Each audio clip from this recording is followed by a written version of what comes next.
Ela é a fase da autodescoberta entre a infância e a idade adulta. É quando descobrimos os nossos próprios limites e conhecemos o mundo fora de casa.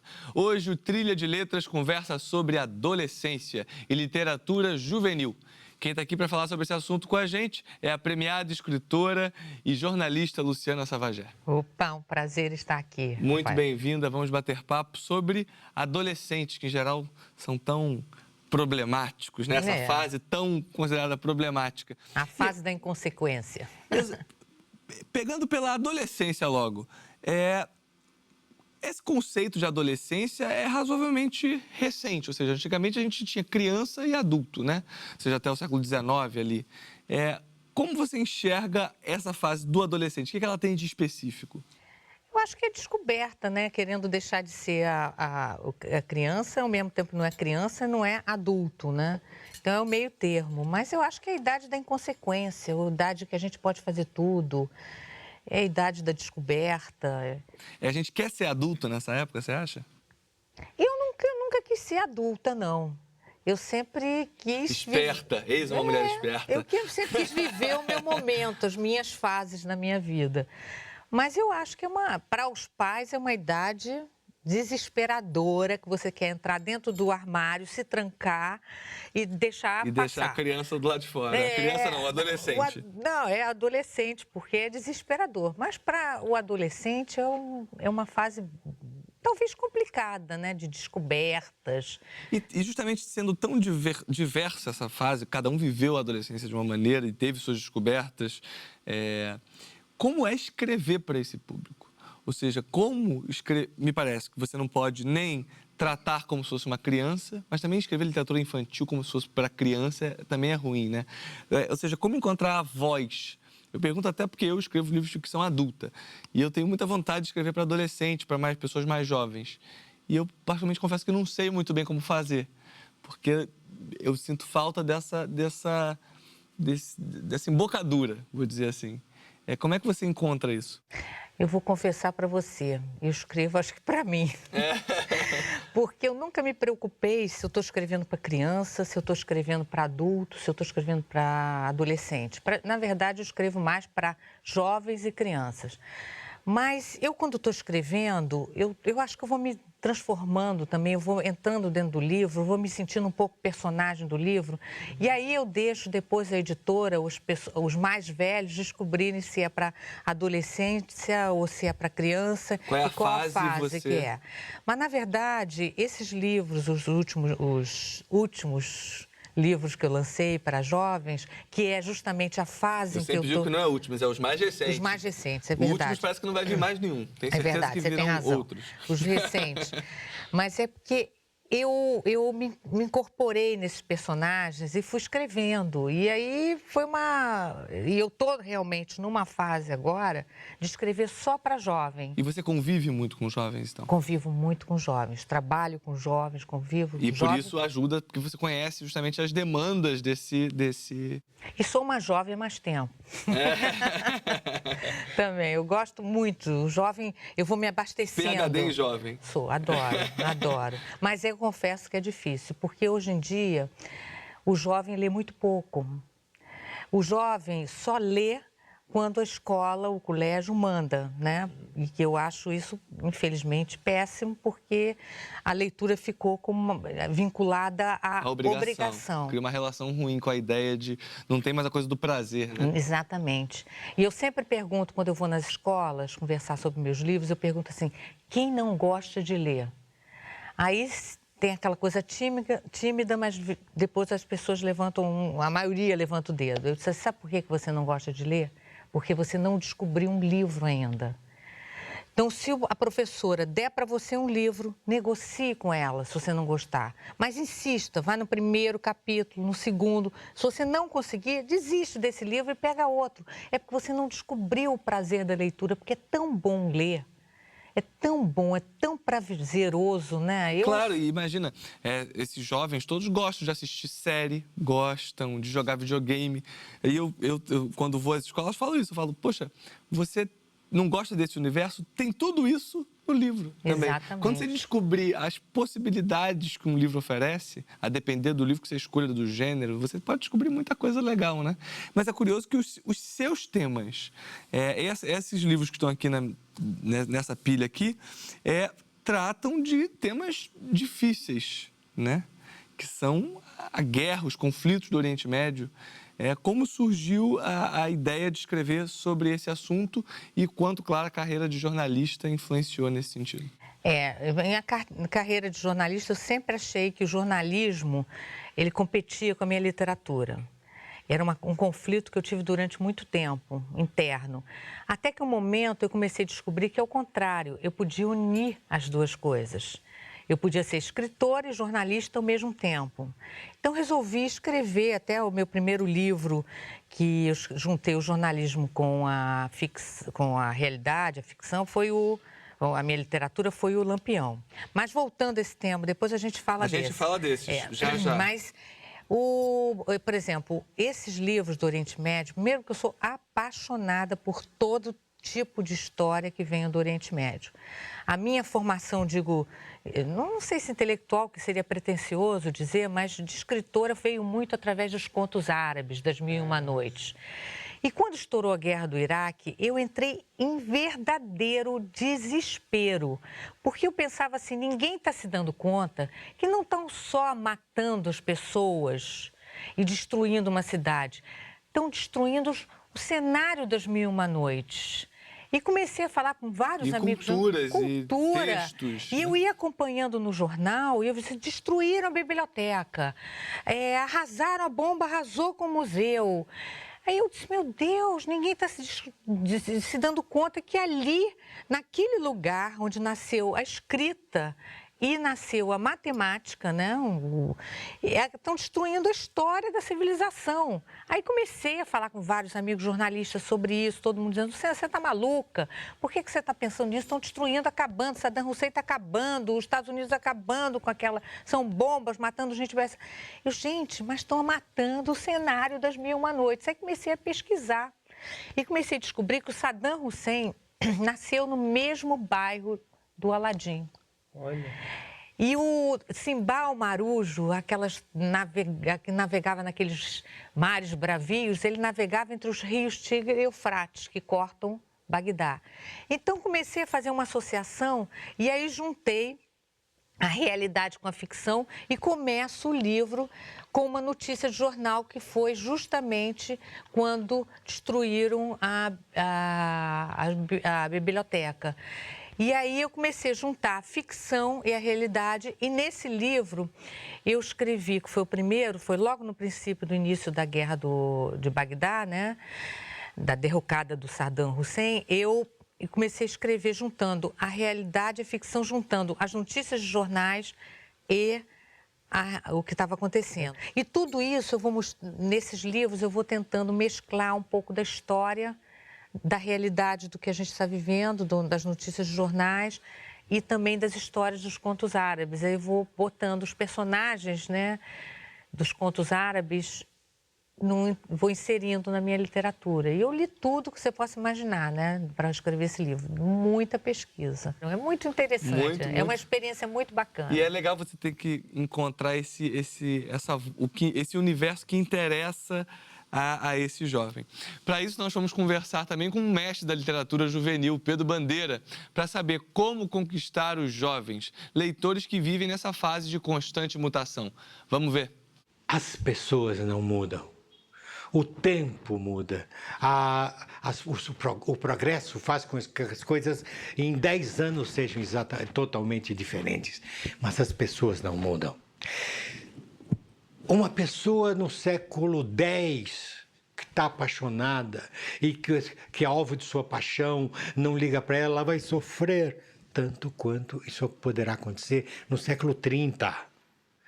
Entende? Sempre alguém estará apaixonado por alguém, sempre alguém sentirá inveja de alguém, sempre alguém sentirá ciúme por causa de alguém, sempre alguém terá ambição, e às vezes essa ambição pode ser desmedida.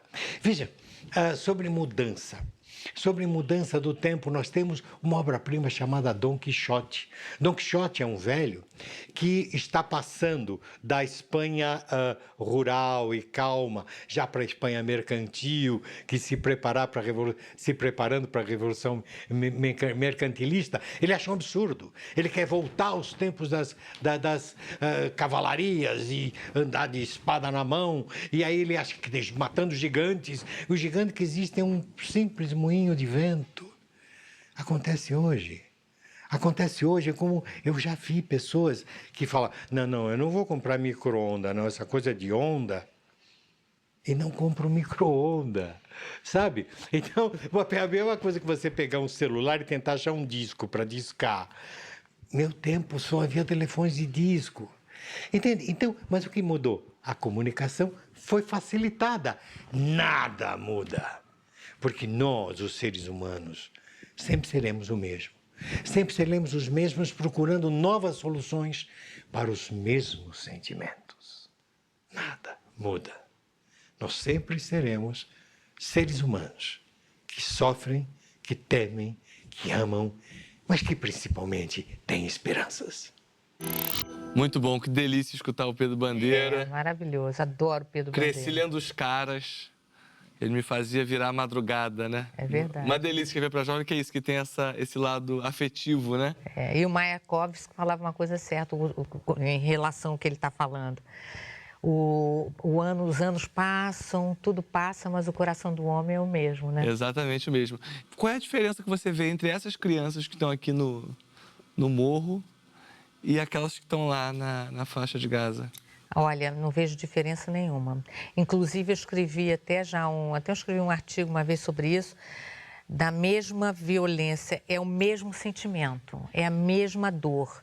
Lá eles têm os tanques, aqui a gente tem o caveirão. Lá eles têm as bombas, né? Aqui a gente também tem bala perdida, lá também tem. Então, na verdade, tiroteio o tempo todo. Então, na verdade, é uma realidade muito parecida. Uma vida em suspenso, né? Vida em suspenso, onde as crianças não podem sonhar, são proibidas de sonhar. São testemunhas involuntárias de uma guerra que não tem sentido. Lá é uma guerra por território, aqui é uma guerra por território, também mata o tráfico, né, da droga. Então, é muito triste.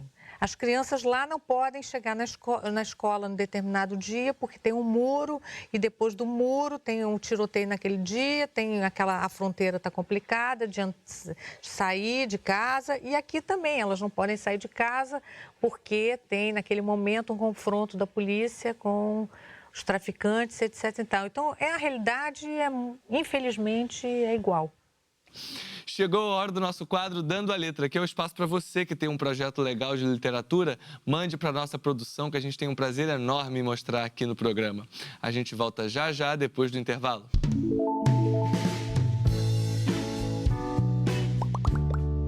Olá, pessoal!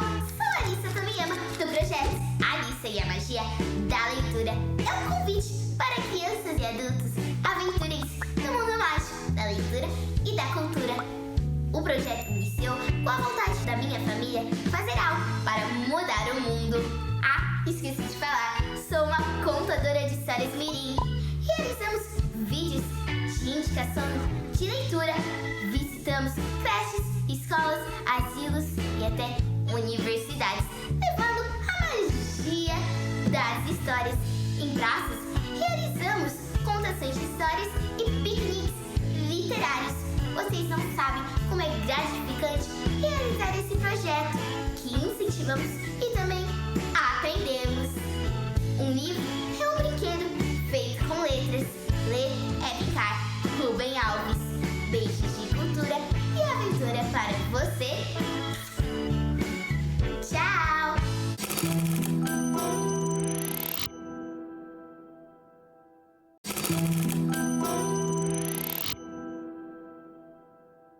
Olá, o Trilha de Letras está de volta, hoje num papo sobre literatura juvenil com a escritora Luciana Savagé. Mas antes de a gente voltar ao papo, vamos ver que dica a Cátia Navarro tem pra gente.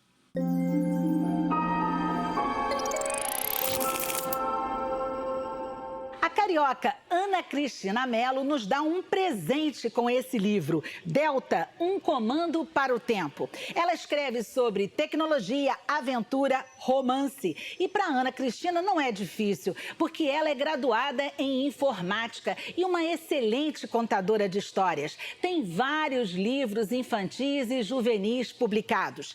Nesse aqui, ela vai contar a história de Alex, que trabalha com informática, está do outro lado do computador há 72 horas, incansável, e entra numa sala de bate-papo. Conhece Sara, se interessa por ela, só que ela pede socorro. Ela diz que está presa e o que ele descobre ao longo dessa história é que ela está presa no futuro. Como fazer para resgatá-la, trazê-la de volta? Isso só lendo o livro de Ana Cristina Mello, que é para jovens, mas que os adultos vão adorar.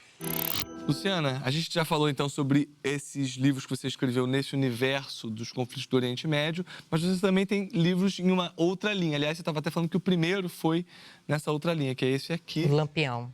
Sobre Lampião, que você pega esses personagens da história brasileira. Como é que é essa experiência e como você acha que é importante que esses personagens construam o nosso imaginário brasileiro? Isso aí já é uma forma de eu mixar também o jornalismo com a literatura. Lampião, eu descobri Lampião fazendo um trabalho jornalístico sobre Padre Cícero, que eu também escrevi um livro sobre Padre Cícero para jovens.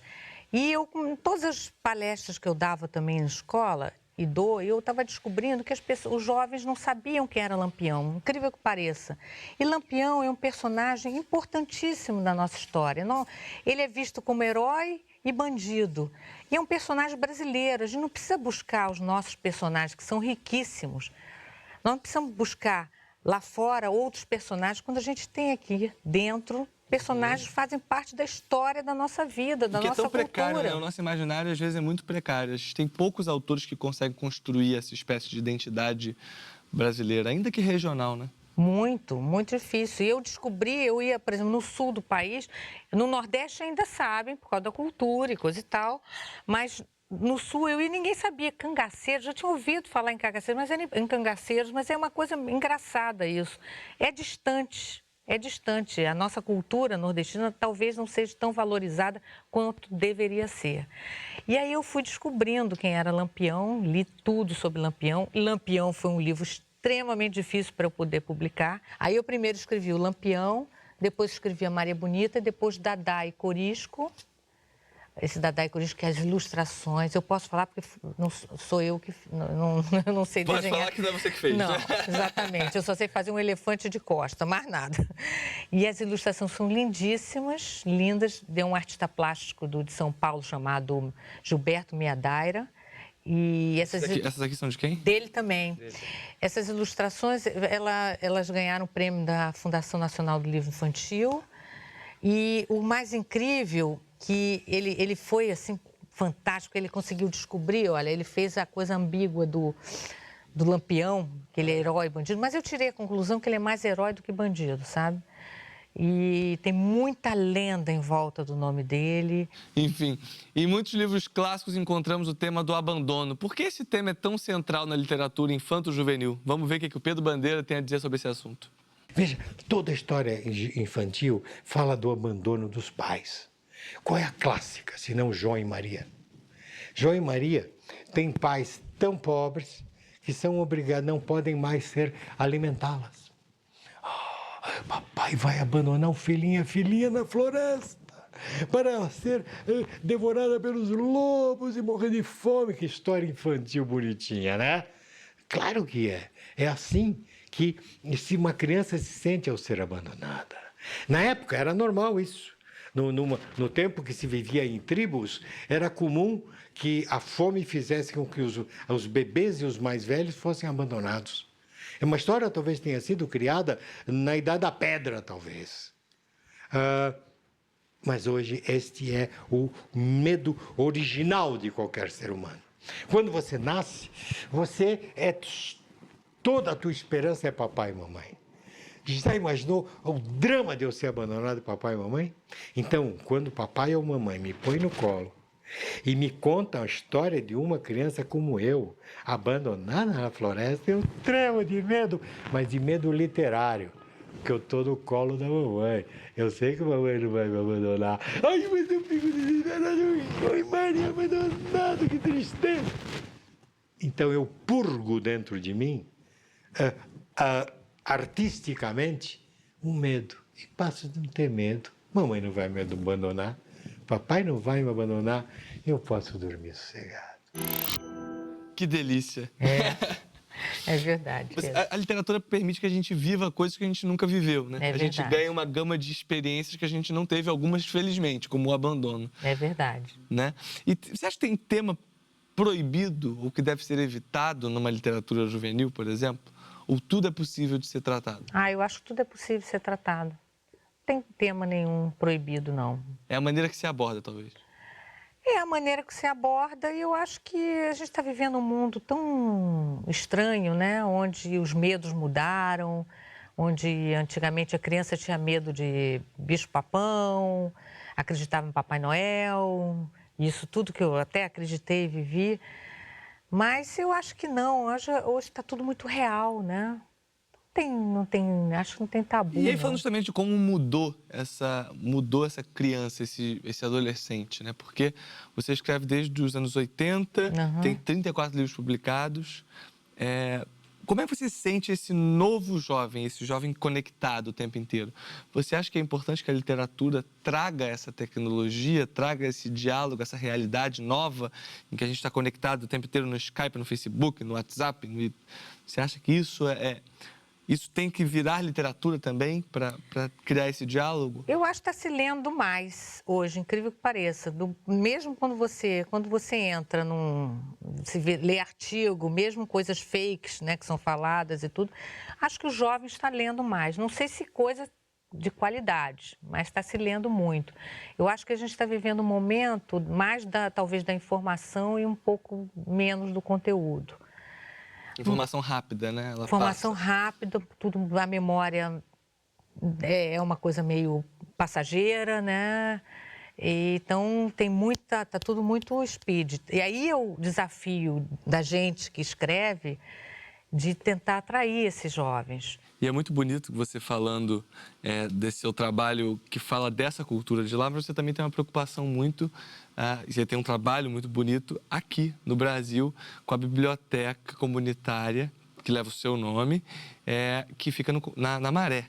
Esse é o meu maior prêmio, sabia? E você convive com essas crianças, você vai lá e fala com elas. Eu queria saber primeiro um pouco como começou essa biblioteca.